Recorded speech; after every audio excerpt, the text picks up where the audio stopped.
Hey Ron, how's it going? Good, Chris. Good to see you. Thanks for jumping on the call with me. I really appreciate it. You bet. So basically, I just wanted to have a conversation with you about our history and like how we met each other and what happened. Real straightforward kind of thing. So, Tell me about how we met each other and then what happened. Well, you'll have to excuse me if I've got my dates wrong, but I think it was 2015. I had made a decision to retire out of the sewing machine business, and you had a store in Cheyenne, Wyoming at that time, and you expressed an interest in coming to Casper and assuming ownership of that store, and so we worked out a deal. I liquidated out, and then you came in and picked up the rest of what equipment I had left and ran the ball from there. Yeah, and I got to say you had quite the sale. I just want to touch on the point that you ran a retirement sale for quite some time, with very successful sale, and did really well. And I think it's a really good lesson for a lot of people that are like selling their business or getting out of their business. Like running a liquidation sale is a really good idea. For sure. Well, and I wished I could say I thought it up, but a guy by the name of Jerry Binfet had actually done it before I did. And, I tried to list the business for sale through a realtor for a while, and I just absolutely got nowhere. And I think most investors, they might have money to invest in a project or a business, but a lot of people cannot connect the dots on how lucrative the sewing machine business is. I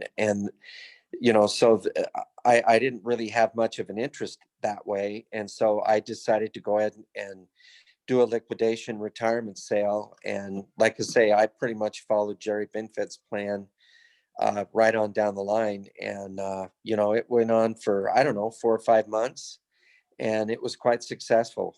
By the end, I think when we closed the doors, I think we had one sewing machine left. Yeah. So we wrung it out pretty good. Oh yeah, no, really good. And I got to say, I've seen a couple other deals like that, or like that liquidation sale. And what happens is, it's interesting because what I see is like the buyer and the seller of a business sometimes are adverse to liquidation sales because they're like, oh, we don't want the customers to be worried.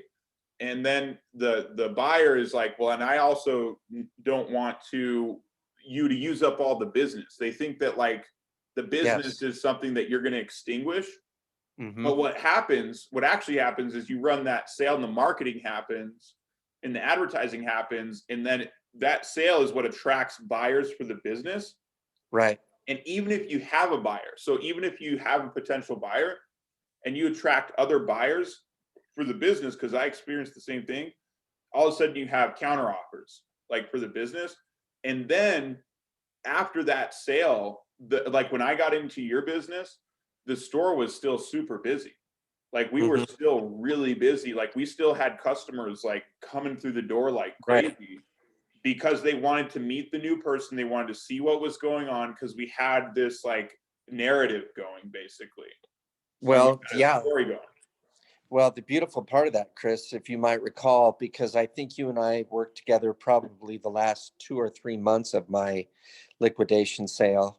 And by the time, you had come on board and we had made a decision, to kind of move things in your direction when I was finished, is we actually used that as a way to gain legitimacy that, look, you're going to invest a lot of money in the sewing machine, but the guy that's behind me that's coming up to take care of you is very well qualified to take care of you.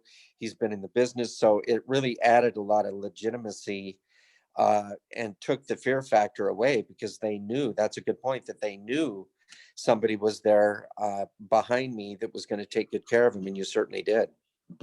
Yeah. And so I think it's something that is really necessary, like in a business acquisition or transactions. A liquidation sale is really beneficial to everybody, because then the buyer is not getting like old stuff, right? The seller is getting to liquidate and just get everything back with profit.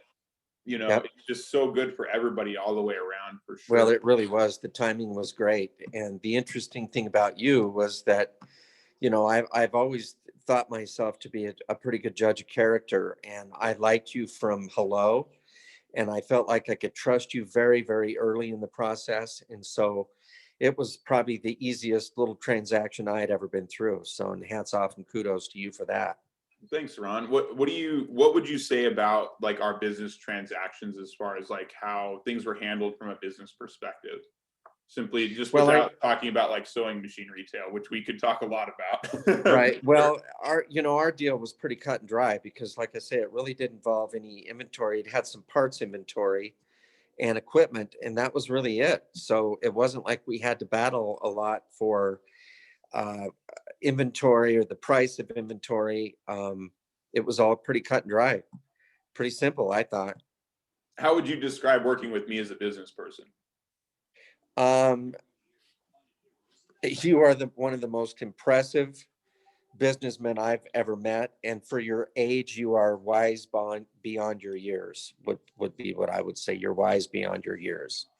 Thanks, Ron. I really appreciate that. A lot of business acumen, a lot of, you've got a lot of dedication. You're smart. You're focused. You're one of these people that, I was always kind of fighting. I always had a good idea, but then I'd have a hard time implementing it. And I saw you just move from one thing to the next, to the next, to the next, in record time. So no, I would say that anything you're involved in, the focus and dedication and the intelligence that you bring to a deal is second to none. Thanks, Ron. I really appreciate that. How would you describe, if we were to do business again, how would you describe that?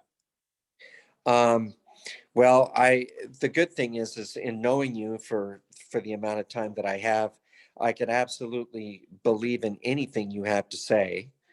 And now that I know how unbelievably intelligent you are and gifted you are as it pertains to business, is that I wouldn't have to listen to what your deal was and then have to go out and find out if you're telling me the truth. That what you say is what you see is what you get with Chris Blakeman, and that's a good thing.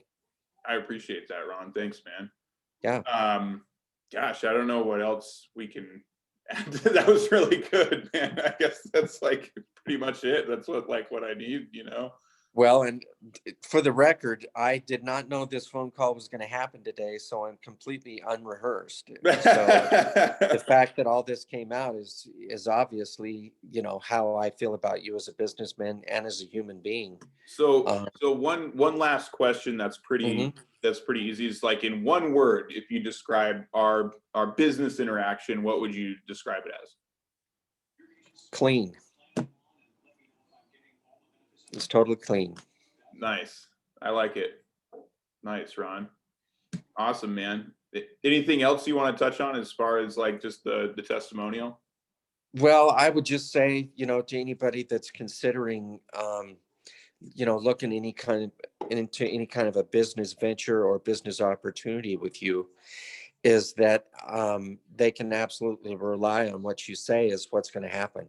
And that's such a rare quantity these days, for people, that you are honest and you're driven and you're focused and you're genuine and you're hardworking.